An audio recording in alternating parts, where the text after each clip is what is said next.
राणा साहब वो कह रहे हैं 3.5 साल हो गए 2022 से लेके अभी तक, तो कहते हैं अब तो रास्ता ढूंढ रही है ये जो गवर्नमेंट है, इसको रास्ता कैसे दे दें। अब तहरीक तहफ़्फ़ुज़ आईन पाकिस्तान जनाब महमूद खान साहब फैसला करेंगे इस सारे मामला का। जी, वो जो आपने कहा ना हाइब्रिड निज़ाम बनवाया, तो इमरान खान तो पैदावार ही उस सिस्टम की थे और अब भी वहीं पे मांग रहे हैं। उन्होंने कोई जमहूरियत नहीं ढूंढी। वो कहते हैं फौज से मेरी बात होनी चाहिए, मैं बात करूंगा।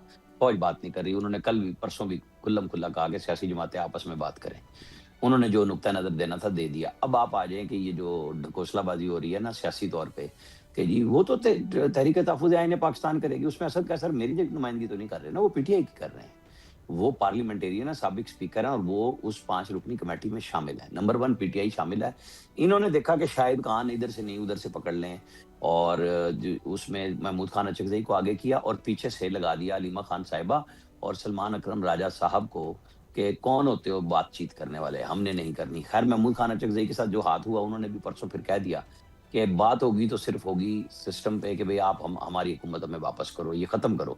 तो इसके लिए तो कोई मुज़ाकरात नहीं ना करेगा कि बातचीत तो होनी थी। जो प्राइम मिनिस्टर ने ऑफर की थी वो थी बगैर किसी शर्त पर ब्लैकमेलिंग के, तो जो कैबिनेट में उन्होंने कही थी। और उसके बाद 2 दफा एक कोर कमांडर्स की प्रेस रिलीज आ चुकी कॉन्फ्रेंस की और एक कल परसों जो प्रेस कॉन्फ्रेंस हुई, वाज़ेह हो गया कि वो कह रहे हैं कि हम अपना काम कर रहे हैं, आप अपना करें। अब आप सियासी जमातों में देखें कि पीटीआई समझती है कि उनको तो इनसे बात ही नहीं करनी, तो बस बात ही खत्म हो गई कि हुकूमत कह रही है, ये ठीक। स्पीकर को भी नहीं मानते, तो भाई आपके साथ अगर बैठने को कोई तैयार है बराह रास्त, तो वो स्पीकर अयाज सादिकी है। आप भले उनसे ज़ाती तौर पे नाराज़ हों, सियासी तौर पे नाराज़ हों, ये आपकी राय है, लेकिन अयाज सादिक ने 2014 में भी आपको बट फिर रास्ता इसका दिया था, मतलब सर आज भी सड़कों वही पे ही निकाल हल्ला रहा है। गुल्ला है ना राणा साहब, फिर तो हल्ला गुल्ला सड़कों पे है ना, जो आपकी नहीं, बात। नहीं, फिर सड़क का तो जी देखें जी, 9 मई भी कर लिया, 26 भी कर लिया, 5 अगस्त भी कर लिया। अब 8 फरवरी को घुटनों के बल ले आएँ स्टेट को, पूरा मुल्क जैम कर दें, ओके, अपनी शराइत मनवा लें, वरना फिर उसी तनख्वाह पे गुज़ारा कर लें, अलाउंस भी लें, बैठे रहें, बायकॉट कर लेंगे, रिज़ाइन करेंगे, जो नहीं करना चाहिए। इन्हें बाद में भी रिग्रेट हुआ था, अब भी होगा। इन्हें सियासत के अंदर जैसे पार्लिमानी कमेटियाँ छोड़ दी, ठीक, अभी सेनेटर ज़रका तैमूर जो हैं, वो जा रही हैं कमेटियों में। सही है। वो सर पहले भी होता रहा है, पहले भी जब ये असेंबली छोड़कर गए तो इनके लोग पर्क्स एंड प्रिविलेजेस तो वो लेते रहे ना, वो तो जाते रहे अपना सैलरी लेते। मुझे अजहर साहब ये बताएं कि ये चल क्या रहा है आपकी पार्टी के अंदर। बैरिस्टर गौर साहब को सलमान अकरम राजा साहब नहीं मान रहे, सलमान अकरम राजा साहब को बैरिस्टर गौर साहब नहीं मान रहे, अली जफर साहब बैरिस्टर सलमान अकरम राजा साहब को नहीं मान रहे, एक दूसरे की नफी में लगे हुए हैं। चेयरमैन है कौन वैसे आपकी पार्टी का? अच्छा देखिए, एक बात मैं बता दूं, अपना ना राणा साहब जो बात करते हैं ना, कुछ माजी के झरोकों में हमें समझना है इन चीज़ों को। किस मुल्क की बात कर रहे हैं? 3.5 साल में कुछ जमहूरियत का कोई एक अमल बता दें। मैं तो सारे केसेस देखे हैं, 15,000 नज़रबंदी की ऑर्डर, 144 का नफाज, रास्ते बंद कर दो। ये 9 मई से बात करते हैं, 9 मई से पहले की बात क्यों नहीं करते हैं? यानी इमरान जमान पाक से लेकर 9 मई तक का सफ़र एक बड़ा लंबा सफ़र है। क्या कुछ हुआ? एक वारंट आप सर्विस कराने के लिए एसपी आता रहा, और उसके बाद 25 अप्रैल को जब यहाँ से निकलना था, क्या हाल किया, निकलने नहीं दिया। ये 9 मई के बाद से पहले भी कभी जिक्र कर लिया करें। चलें आगे बात आएंगे। देखिए, जहाँ तक है बैरिस्टर गौहर साहब का, वहाँ तक था वो, उन्होंने वो बात गलत ली गई कि वो मिलते तरले कर रहे हैं इस हवाले से। उन्होंने तो सिर्फ मुलाकात के हवाले से एक बात की थी, इसलिए क्लैरिटी आ गई। पाकिस्तान तहरीक इंसाफ के देखिए, अभी हर एक मिसाल के तौर पर अगर आ जाए, ख्वाजा आसिफ का बयान राणा सनावला से, ख्वाजा आसिफ का बयान आप एक मिनट छोड़े ना, मुझे बताएं चेयरमैन कौन है आपकी पार्टी का अजहर साहब? ना चेयरमैन, देखिए चेयरमैन तो अपना बैरिस्टर गौहर है, इसमें तो कोई शक लेकिन नहीं, वो सलमान अकरम राजा साहब तो नहीं मान रहे। देखिए ना, सेनेटर अली जफर का अपना एक रोल है। देखिए मैं बताता चलूं, वो हर एक का अपना एक रोल है, हमें इन चीजों में नहीं उलझना चाहिए। भाई difference of opinion is always there, लेकिन पार्टी लाइन जो देनी है, पार्टी लाइन या तो वो कोर कमेटी दे रही है, और जो बातें सारी कर रही हैं वो सारी आनी है। नहीं सर, ये डिफरेंस ऑफ ओपिनियन का मसला नहीं है ना, ये तो जगह पर है। नहीं, ये तो एग्जिस्टेंस को चैलेंज किया जा रहा है ना, not about difference of opinion. ना ना ना ना ना, वो किधर मान रहे हैं? सलमान अकरम राजा साहब मान रहे हैं उनको चेयरमैन? बात को समझने देखिए मैं फिर बताता चलूं आपके सामने, हमें पता नहीं इन चीजों में क्यों उलझना चाहते हैं। हम नहीं उलझ रहे, आपकी पार्टी उलझ रही है सर। हमें तो ग्रेटर नेशनल एजेंडा नहीं, कोई उलझ नहीं दे, कोई हम पार्टी के अंदर कोई दो राय नहीं है। हर एक अपना एक ओपिनियन है, वो ओपिनियन अगर एक्सप्रेस करता है वो पार्टी का ओपिनियन नहीं है ना जी। ये बड़ी बात है कि सर बताता चलूं आपको, बात बड़ी सीधी सी है।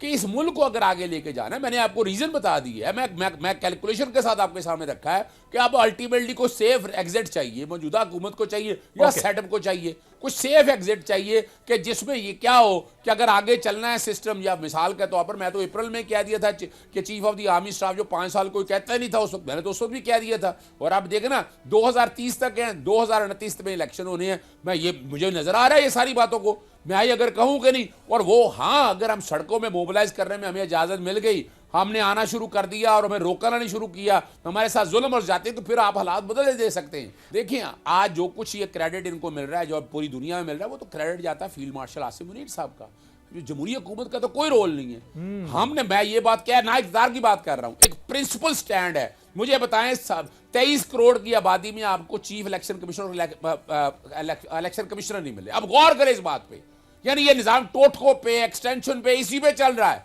चाहे वो आईनी बेंच हो या कोई और हो। आप टोटको से चीजों को चला रहे हैं, जमहूरी तरीके से आप चलाएंगे तो जमहूरी तरीके से बातचीत भी हो, चीजें भी आगे चलेंगी। अगर फील्ड मार्शल का क्रेडिट है तो ये अपने सोशल मीडिया को आप क्यों नहीं बता रहे, ट्विटर को क्यों नहीं समझा रहे ये बात कि आप उनके खिलाफ प्रोपेगेंडा बंद करें? ओहो, मैं जो बात देखे ना, एक बात बड़ी सीधी सी बात है, क्रेडिट मैं बता रहा हूं कि ये इनका नहीं है ना भाई, इन्होंने नहीं है। तो फिर आपका अगर इनका क्रेडिट हो तो देख रहे हैं इनको, वो जो चल रहा है उसी वजह से चल रहा है, उनकी वजह से चल रहा है। क्या इन्होंने सारा कुछ करने दिया तो आ जाते। का जो इंटरनल लड़ाई है ये क्यों हो रही है, ये क्या मामला है?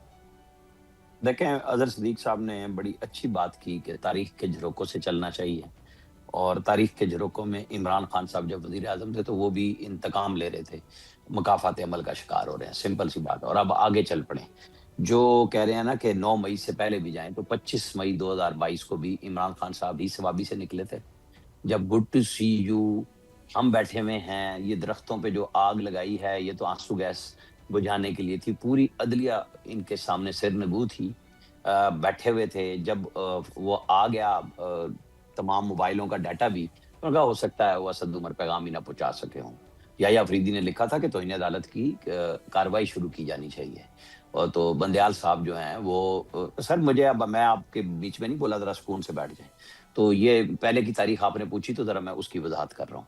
तो वो भी बता दूं मैं आपको कि उस वक्त भी अदलिया ने साथ दिया था, वरना क्लियर हो जाता। और जनरल बाजवा अगर एक्सटेंशन का खेल ना खेल रहे होते तो ये काम बहुत पहले बड़ा तरीके से हो सकता था। मकबूलियत जो बनी थी वो अदम इतमाद के बाद वो जनरल बाजवा की एक्सटेंशन के खेल में बनी थी कि एक तरफ वो मीर जाफर थे और दूसरी तरफ प्रेसिडेंसी में उन्हें जमहूरियत पसंद साबिक वजीर आजम जो वोट आउट हुए थे वो उन्हें कह रहे थे लामुतनाही एक्सटेंशन ले लें, बस मुझे वापसी का रास्ता दे दें।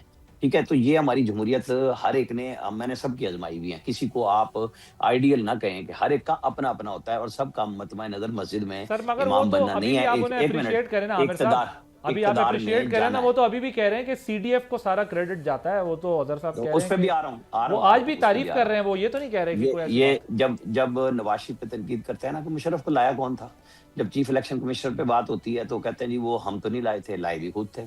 जब चेयरमैन नैब जावेद इकबाल पे बात होती है, वो सरतपा, मैंने नाम गलत ले लिया, उनका तो नाम ही चेयरमैन सरतपा है, उनको कि जी कौन लाया था, शाहिद खकान अब्बासी नवाज शरीफ के अप्रूवल से लाए थे, भुगते हैं।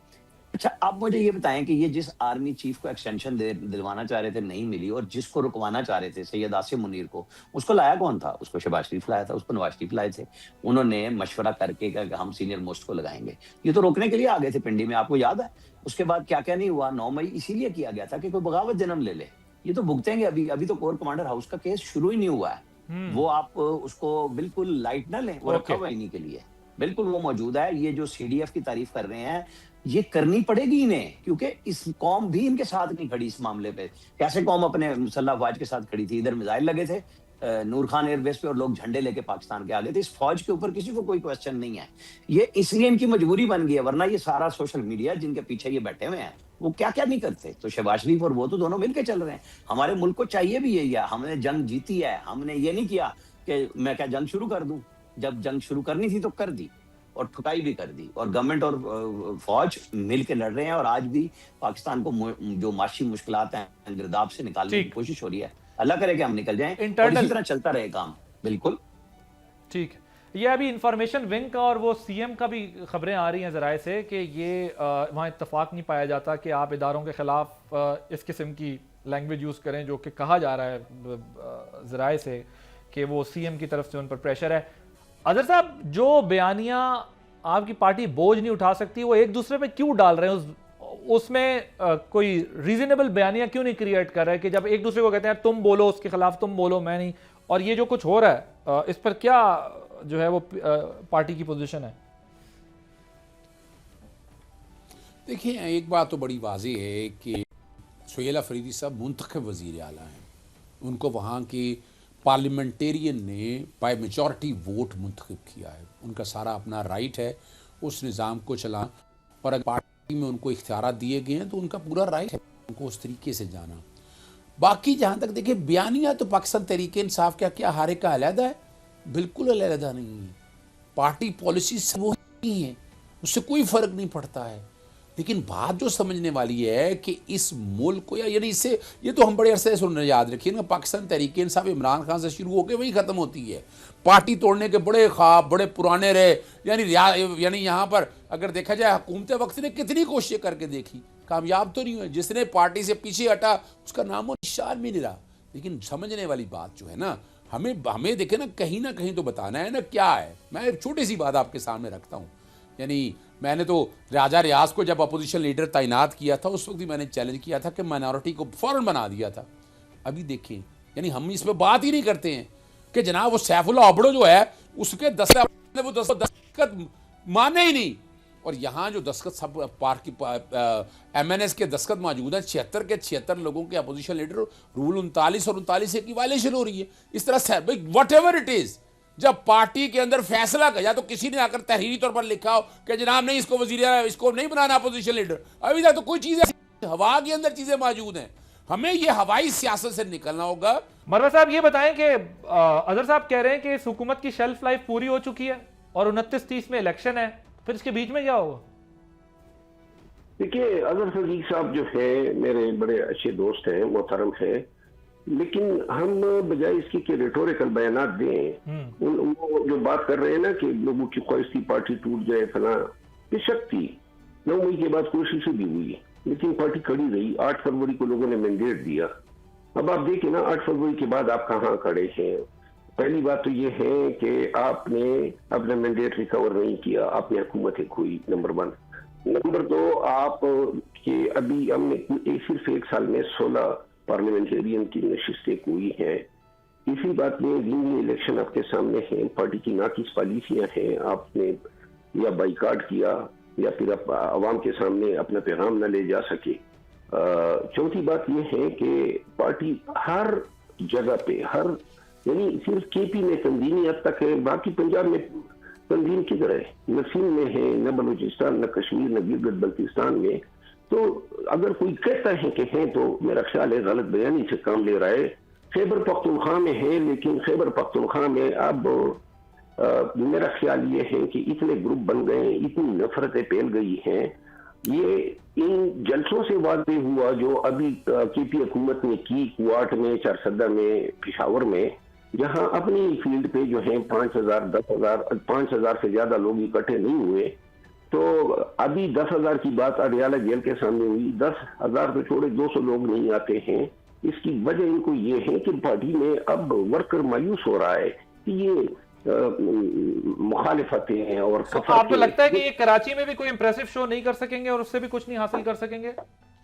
देखिए, कराची में खुद 3 ग्रुप है, कराची शहर में, फिर हैदराबाद की यही सूरत हाल है। मैंने यहाँ कंप्लेन की है और जिनके साथ अवाम है वो सैफुर्रहमान में सूद और अतउल्ला खटक वगैरह है, उनको साइडलाइन किया हुआ है, और अरबिस्तान है और दीगर जो MNAs मुंतखब हुए थे 2018 में। और अब ये देखना होगा कि वज़ीर आला साहब स्ट्रेटेजी क्या अपनाते हैं, सबको एक साथ अपने साथ ले जाते हैं या फिर वो जो है अली मादर शेख की इमा पे चलते हैं। अगर वो अली मादर शेख के साथ चलेंगे तो पुअर शो होगा। अदरवाइज भी फिल्म में काफी अरसे से कोई तंजीमी एक्टिविटी नहीं हुई है, तो लिहाजा ये तो वक्त बताएगा कि रैली और जलूस और जलसे कामयाब होते हैं या नहीं। लेकिन मैं खुद पर उम्मीद नहीं हूँ, मेरा ख्याल नहीं है कि कोई इम्प्रेसिव शो होगा। राइट। सब्सक्राइब करें और बेल दबाएं ताकि कोई खबर रह न जाए।